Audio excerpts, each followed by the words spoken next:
하나님이 주시는 말씀 함께 나눕니다. 마태복음 21장 23절부터 46절까지 말씀입니다. 저는 사실 개인적으로 오늘 우리에게 주어진 이 본문이 조금은 어려웠습니다.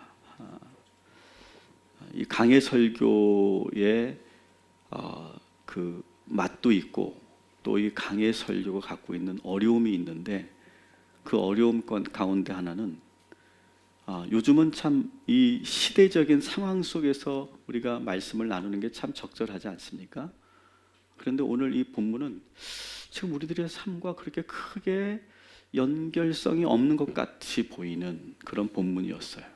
그래서 적용하기가 참 쉽지 않았고, 그래서 좀 건너뛰어 볼까 또 사실은 고민했던 그런 본문입니다. 그런데 우리가 여러분 말씀을 읽을 때 저와 같은 유혹이 들 때가 있는데요, 여러분 절대 그 유혹에 넘어지지 마십시오. 우리가 정해져 있는 본문, 우리가 약속되어 있는 본문, 그리고 그 안에서 겉으로 보기에는 여기에 어떤 나의 삶의 적용점이 있을까 의심이 되는 그런 상황에서도 그 본문을 붙잡고 씨름하면 그 안에서 놀라운 하나님의 메시지를 듣게 될 때가 더 많이 있습니다. 오늘 말씀이 바로 그런 말씀일 것이다. 여러분 그런 기대감을 가지고 오늘 함께 이 말씀을 나누시면 좋겠습니다.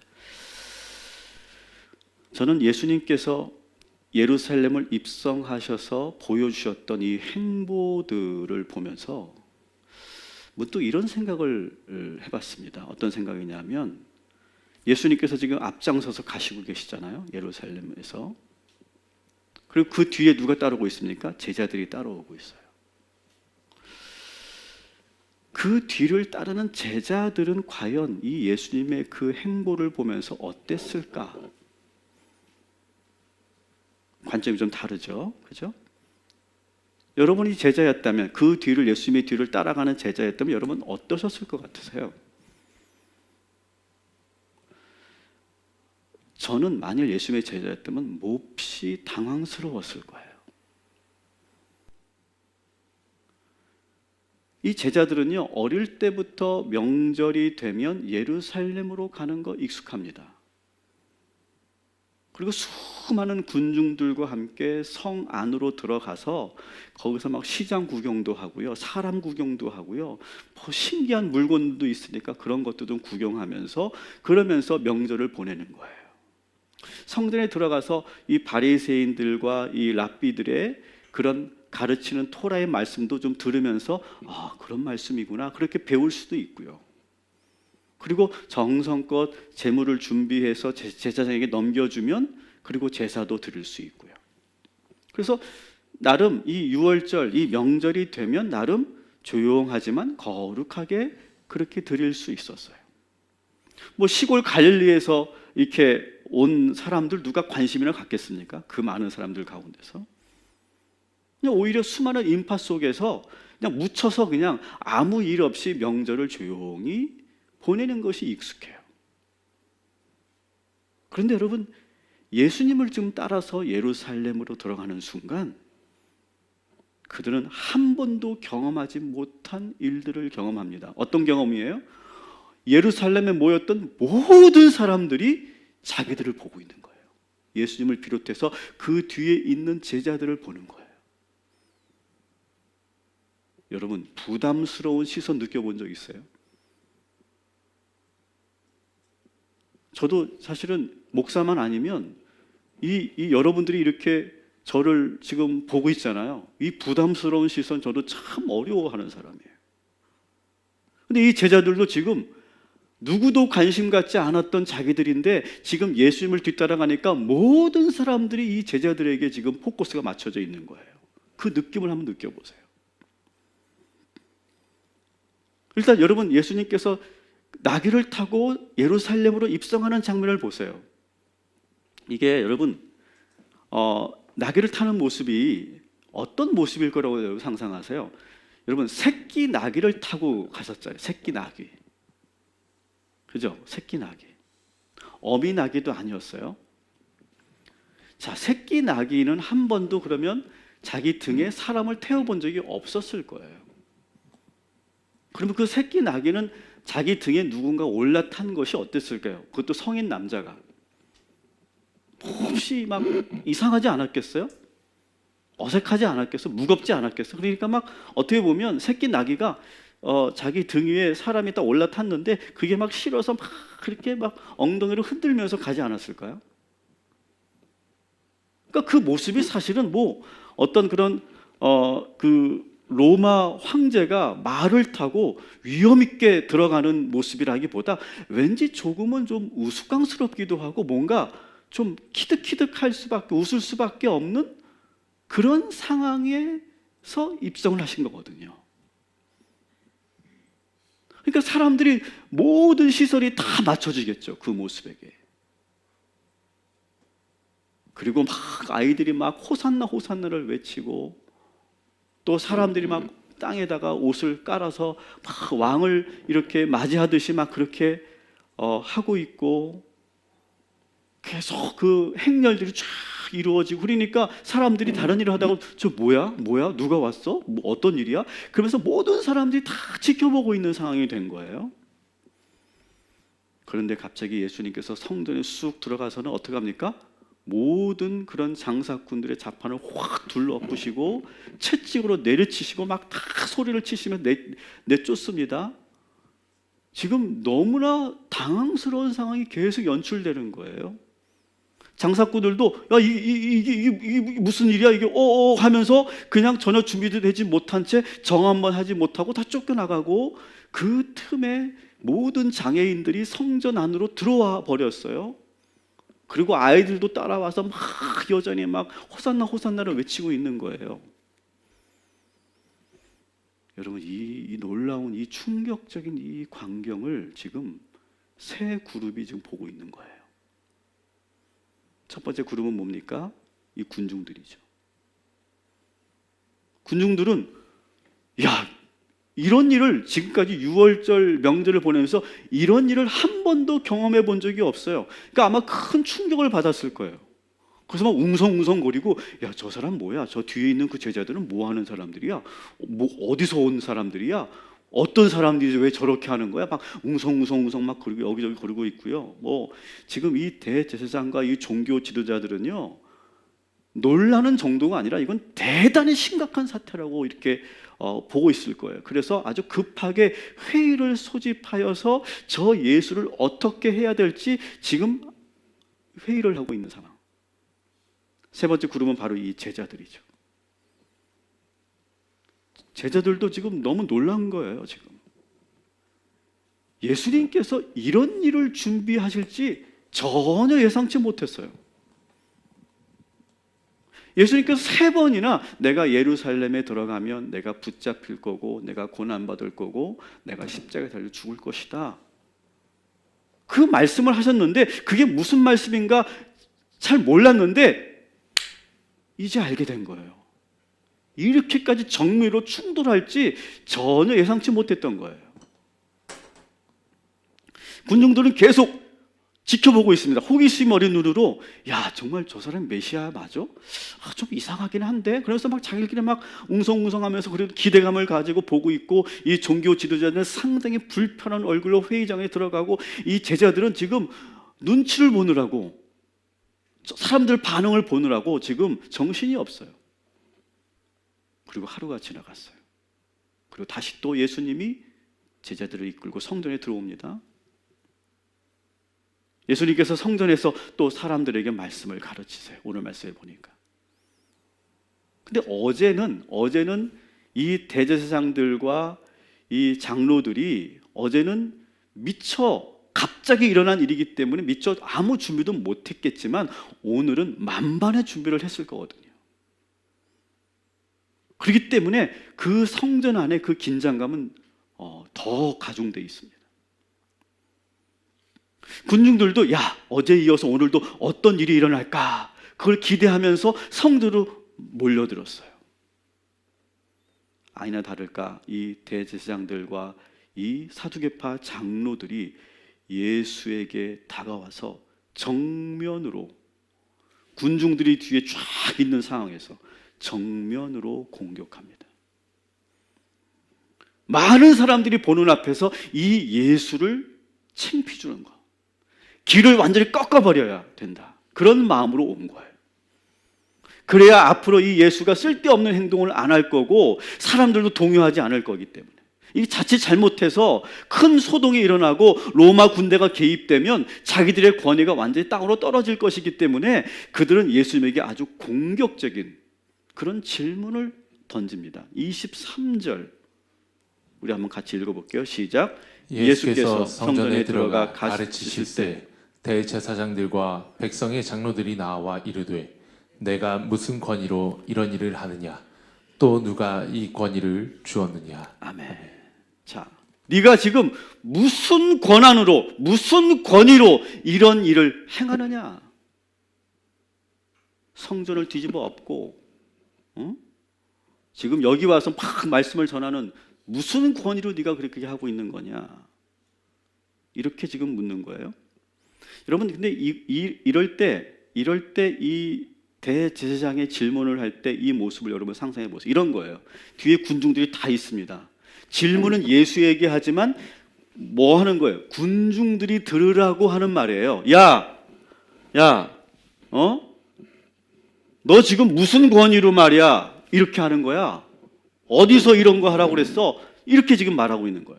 주변에 이 군중들을 지금 의식하면서. 너는 바리새인도 아니고 랍비 훈련도 안 받았고, 너는 성전에서 가르칠 수 있는 사람이 아니야.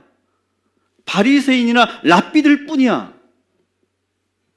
당신은 족보도 없고 어디서 배운지도 모르는, 요즘식으로 말하면 뭐랄까요? 뭐라고 말할 수 있을까요? 따라합시다. 듣보잡. 그거 듣보잡이에요. 듣보잡. 듣도 보도 못한 잡것, 그런 뜻이잖아요. 듣보잡. 뭘 안다고 네가 지금 가르치는 거야? 이렇게 지금 말하는 거예요.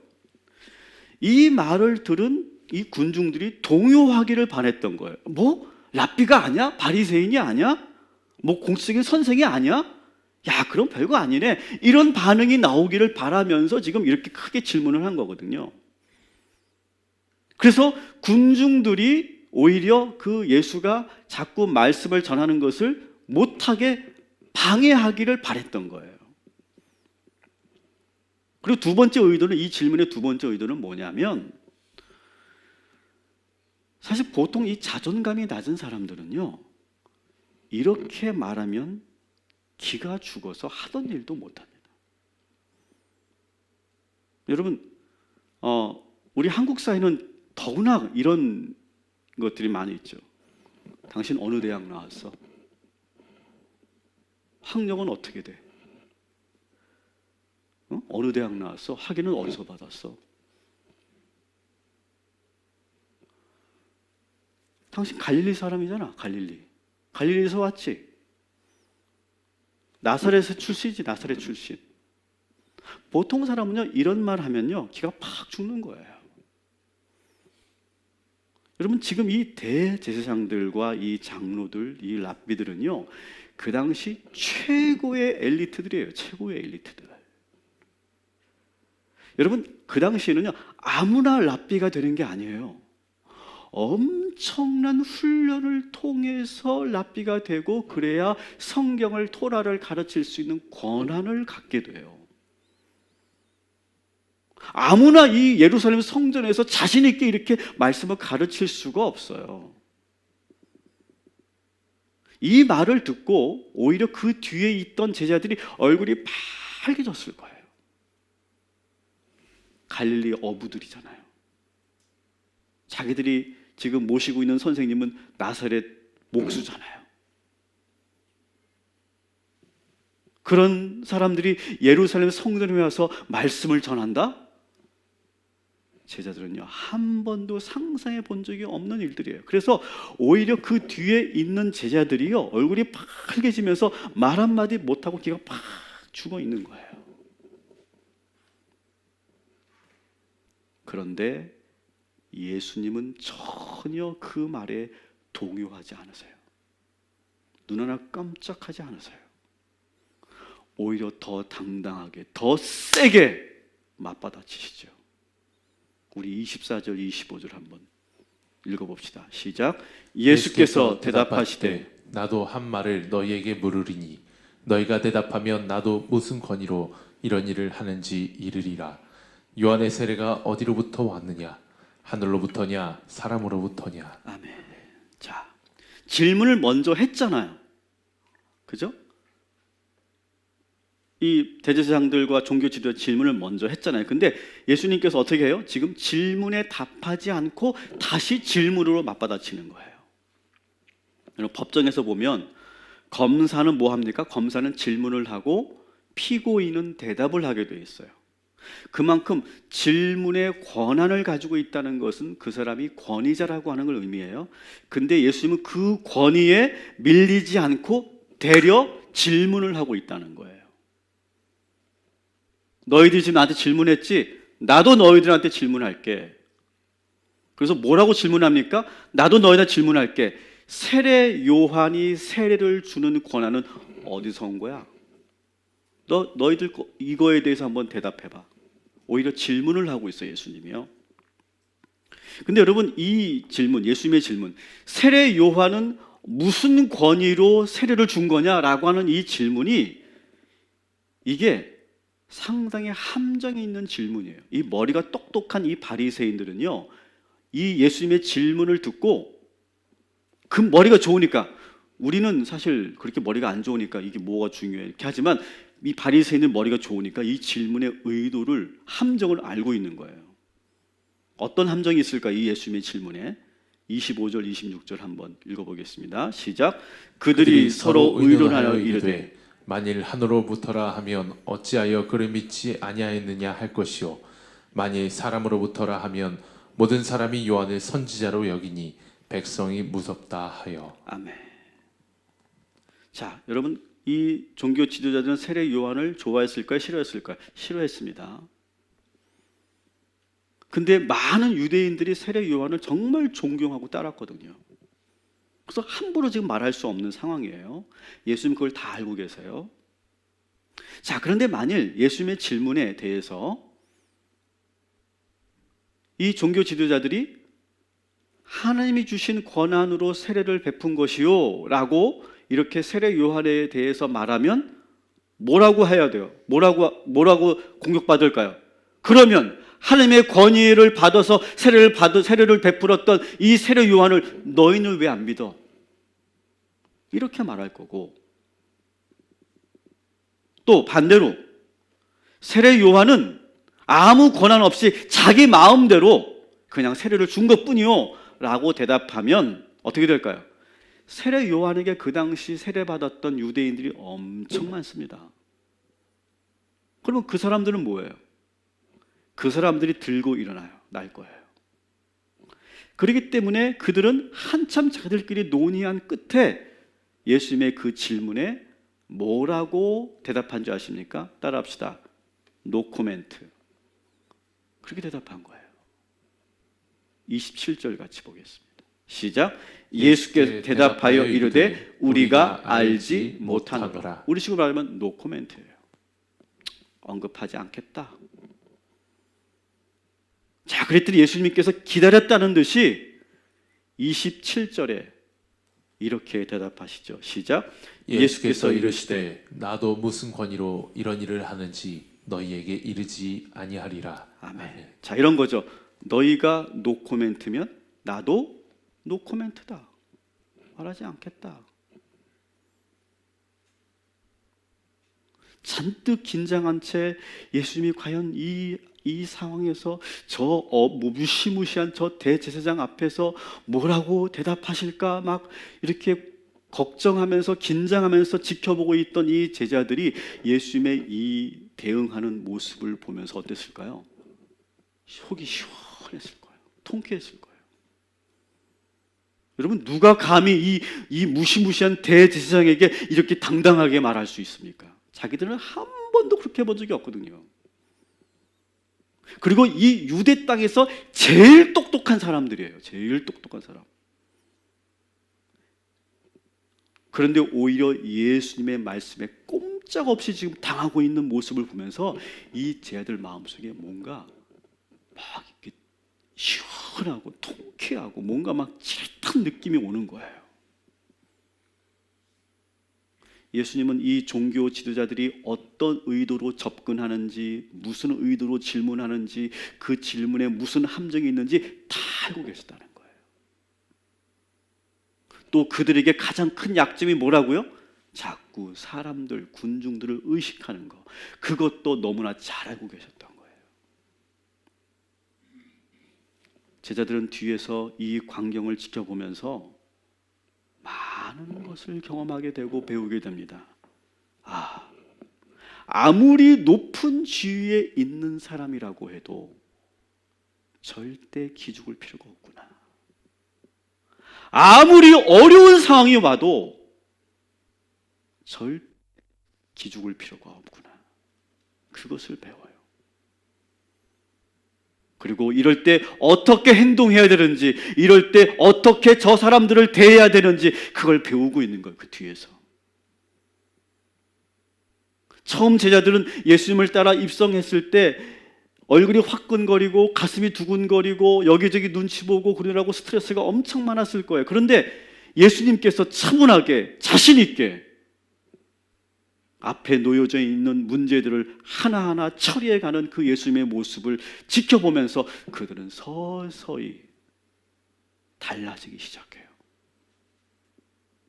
자신감 없고 열등감에 빠졌던 이 시골 출신 어부들이 변하기 시작한다고요. 여러분, 이것이 지금 이 본문에서 드러나지 않죠? 조금만 더 지켜보십시오. 예수님은 말씀을 가르치시는 것을 멈추지 않고 이제 계속 말씀하십니다. 오히려 그들이 있으니까, 이 종교 지도자들이 앞에 있으니까 아주 직접적인 비유를 들어서 말씀하세요. 우리 28절, 31절 우리 같이 한번 한 목소리로 우리 읽겠습니다. 시작. 그러나 너희 생각에는 어떠하냐?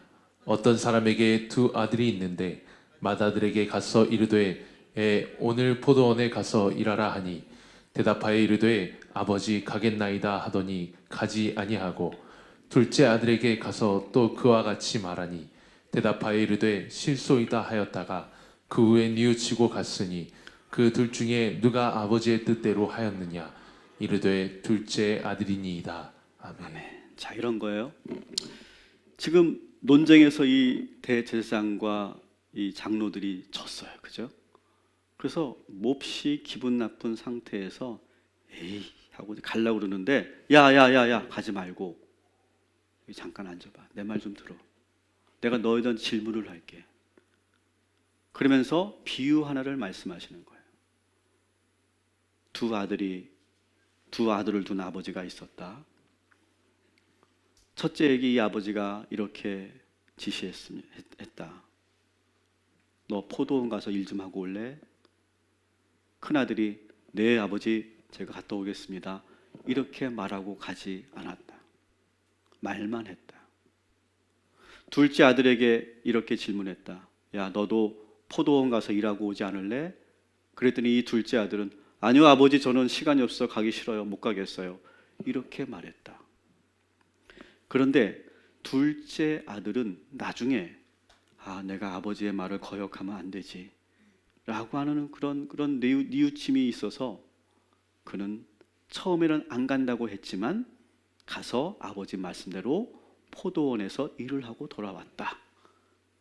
자, 그러면서 이 대제사장과 장로들에게 직접 자, 여기서 누가 아버지의 말을 순종한 아들이냐? 라고 묻습니다. 그랬더니 그냥 얼떨결에 앉아있다가 누구예요? 누가 아버지의 말에 순종했어요? 첫째 아들이 둘째 아들이에요? 둘째 아들. 둘째 아들입니다. 라고 말을 해버려요. 자, 이 바리새인들은 머리가 좋다고 안 좋다고 똑똑한 사람들이에요. 그러니까 지금 이 말씀을 왜 하는지 어떤 의도에서 하는지 너무 잘 알고 있어요. 자, 그런데 예수님께서 이 의도를 다 알고 있는 이 바리새인들과 이 대제사장들 앞에서 한 번 더 푹 찌르는 말씀을 하고 계시는 거예요. 한번 우리 31절, 32절 이 말씀을 하고 이렇게 말씀하십니다. 같이 한번 읽겠습니다. 시작. 예수께서 그들에게 이르시되 내가 진실로 너희에게 이르노니 세리들과 창녀들이 너희보다 먼저 하나님의 나라에 들어가리라. 요한이 의의 도로 너희에게 왔거늘 너희는 그를 믿지 아니하였으되 세리와 창녀는 믿었으며 너희는 이것을 보고도 끝내 뉘우쳐 믿지 아니하였도다. 아멘. 뭐예요? 야, 너희들이 바로 그 첫째 아들이야, 이놈들아. 둘째 아들은 너희들이 둘째 아들이라고 말했지, 그 둘째 아들은 바로 이 세리와 창녀들이야. 너희들보다 이 둘째 아들 같은 이들이 먼저 하나님 나라에 들어갈 거야. 너희는 끝내 믿지 않고 순종하지 않았지. 이렇게 푹 찌르는 거예요. 가뜩이나 지금 상당히 논쟁에서도 져가지고 지금 불쾌한 상황에서 예수님은요 절대로 눈치 보지 않고 한 번 더 푹 찌르는 말씀을 하세요. 그리고 나서 여기서 멈추지 않습니다. 21장 33절부터 46절을 한번 눈으로 여러분 보시면, 성경을 펼쳐서 보시면 거기에 또 하나의 비유를 숨도 쉬지 않고 바로 전하십니다. 이 말씀은 포도 농부의 비유인데, 이 농부의 비유를 여러분이 한번 예배 마치고 한번 더 보시면 좋겠는데, 이 말씀은요 더 직접적인 말씀이에요. 아주 송곳 같은 말씀이에요. 누구를 향한?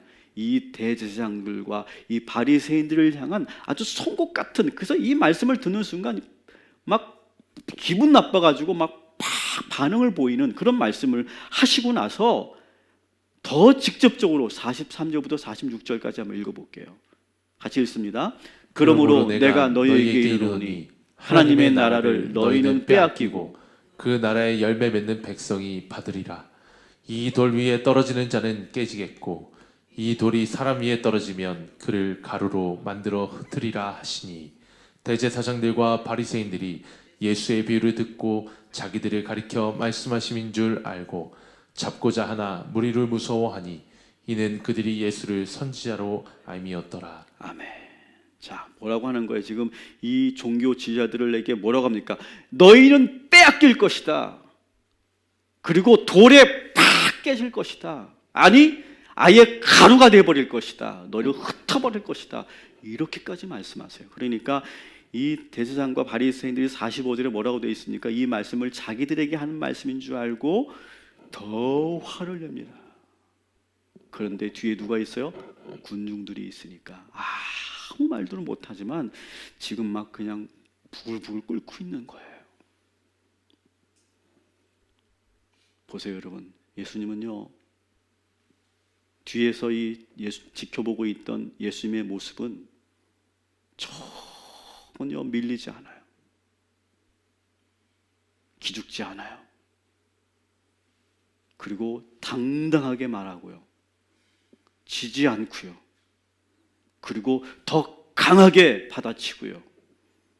그리고 송곳까지 푹 찌르고 있어요.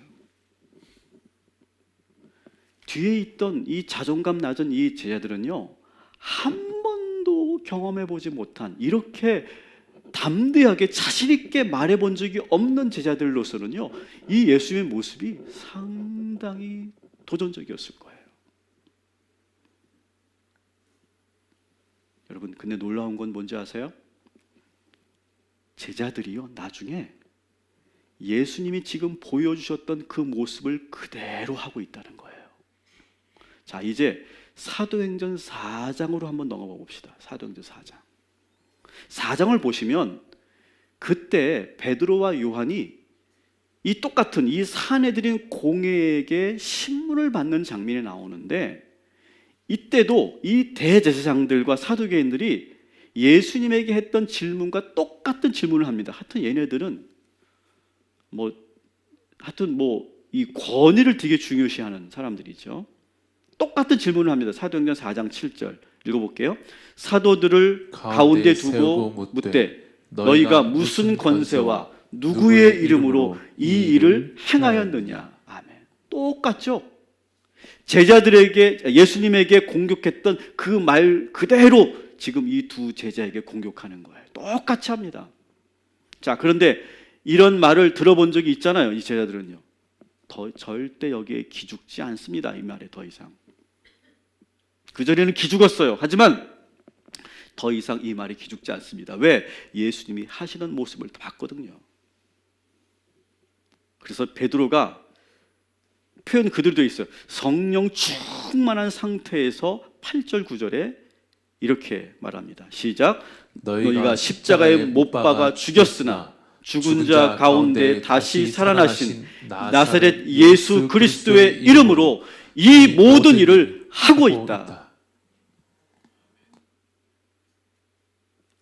너희가 죽인 예수의 그 권한으로, 그 이름으로 나는 그 일을 하고 있다. 보세요. 예수님처럼 하고 있죠? 더 당당하게 말하고 있죠? 종교 지도자들이 더 당황하는 거예요. 그래서 당황은 했지만 그래도 자기들이 권위가 있으니까 위협을 하면서 너 다시는 이런 말 하지 마, 이런 말씀 전하지 마, 이렇게 위협을 하면서 못하게 했더니 아주 유명한 말을 이 베드로와 요한이 남기죠. 4장 20절에 따라합시다. 우리는 보고 들은 것을 말하지 않을 수 없다. 우리는 보고 들은 것을 우리는 말해야 된다. 나는 말하지 말라고 나는 못한다. 그렇게 나는 하고야 만다. 이렇게 말해요. 여러분, 이 담대함이 어디서 나왔을까요?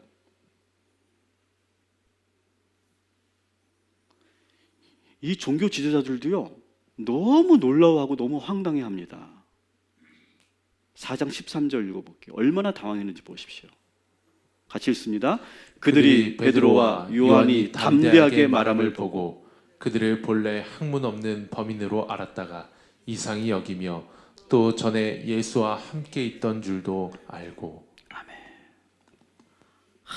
저 어부 출신들이 뭘 알아? 막 그런 식으로 생각했던 거예요. 뭐 배운 것이 있겠어? 막 그렇게 생각했다가 지금 이렇게 당당하게 그리고 놀라운 말씀을 전하는 이 베드로와 요한의 모습을 보면서 몹시 당황스러운데 이유를 알았죠. 예수의 제자인 거예요. 예수의 제자. 여러분, 누구를 따르느냐, 누구에게 배웠느냐, 저는 이것이 정말 중요하다고 생각해요. 사랑하는 성도 여러분,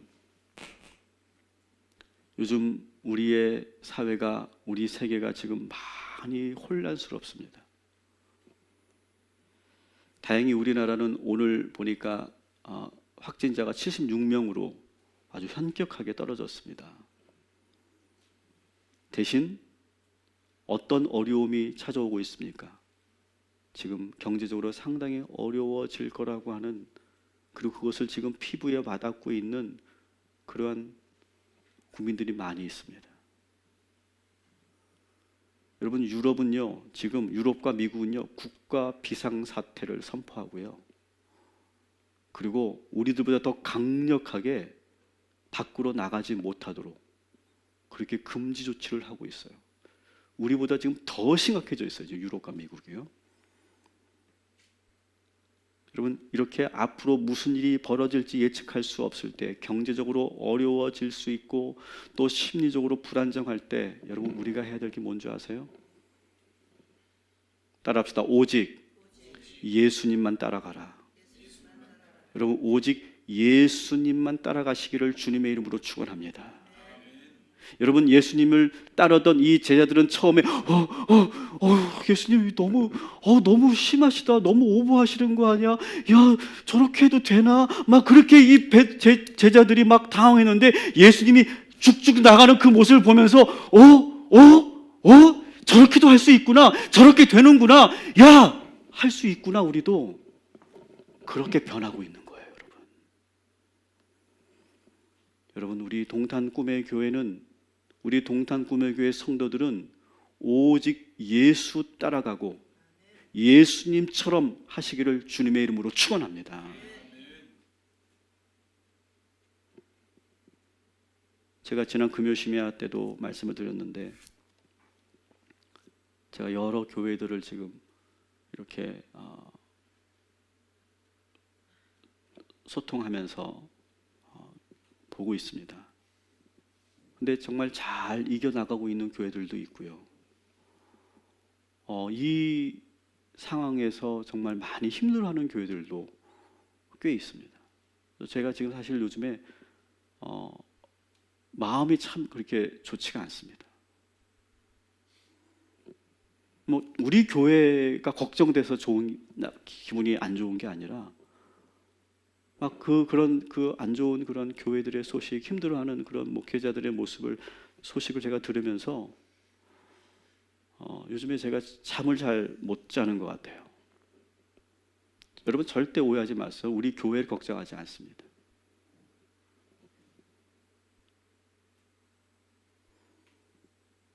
저는 우리 모든 성도들에게 또 우리 모든 한국 교회와 우리 교회를 포함한 모든 교회들이 이 어려움을 이길 수 있는 방법은 유일한 하나라고 생각해요. 예수 따라가면 되는 줄 믿습니다. 여러분 예수 따라가면 절대 기죽지 않게 될 것이고 예수 따라가면 걱정하지 않게 될 것이고 오히려 적극적으로 새롭게 도전하게 될 줄 믿습니다. 여러분 이 예수님을 따라가면서 이 제자들이 가장 먼저 배운 게 뭘까요? 자신감일 거예요. 자신감. 담대함이죠. 담대함. 누구에게도 기죽지 않는 그 당당함. 여러분 이것이 그냥 어떤 마인드 컨트롤을 통해서 되는 것이 아니라 예수의 뒤를 따라가니까 저절로 그런 힘이 생기더라는 거예요. 그러면서 지속적으로 말씀을 전하는 예수님. 그리고 결국 뚜벅뚜벅 걸어서 결국 당신 스스로가 골고다 언덕까지 올라가시는 예수님.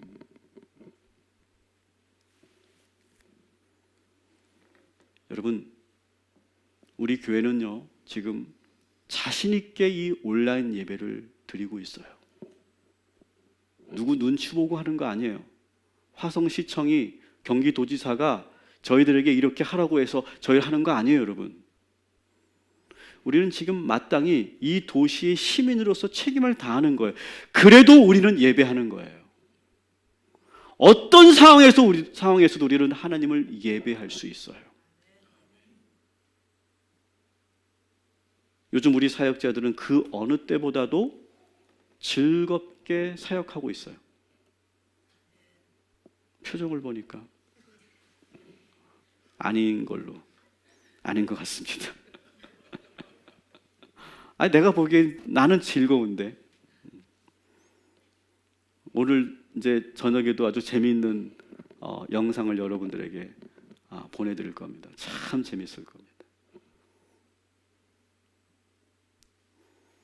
서로 만나면 그런 얘기야. 야, 우리 이런 거 한번 해보자. 이런 거 한번 해볼까? 막 우리가 서로가 재밌게 지금 아이디어를 내어놓으면서 하고 있어요. 멈칫거리지 말고 쭉쭉 앞으로 나가시기 바랍니다. 혼자 가는 게 아니라 예수님 따라서 예수님 그 뒤를 따라서 가시기 바랍니다. 예수님 지금 예수님이 당황하거나 이거 어떻게 하지? 이런 상황 나도 처음이네. 여러분 그럴까 예수님이? 예수님이 다 알고 계세요. 예수님만 따라가시라고 예수님만. 그리고 예수님이 하셨던 그대로만 하십시오. 이 베드로와 요한이 사도행전에서 보여줬던 그 이야기를 여러분 기억하세요. 예수님이 했던 그대로 하잖아요. 예수님이 했던 그대로. 그러니까 돼요 안 돼요? 되더라는 거예요. 통하더라는 거예요 여러분. 따라합시다. 예수 따라가면 배울 수 있습니다. 예수 따라가면 우리는 성장합니다. 예수 따라가면 모든 문제 풀 수 있습니다. 예수 따라가면 인생이 바뀝니다. 예수 따라가면 구원받고 영생 얻습니다. 믿으시기 바랍니다. 이 시대에 가장 유일한 대안은 이거밖에 없어요, 여러분. 예수님을 더 집중해서 따라가세요. 거기에 답이 있고 길이 있는 줄 믿습니다.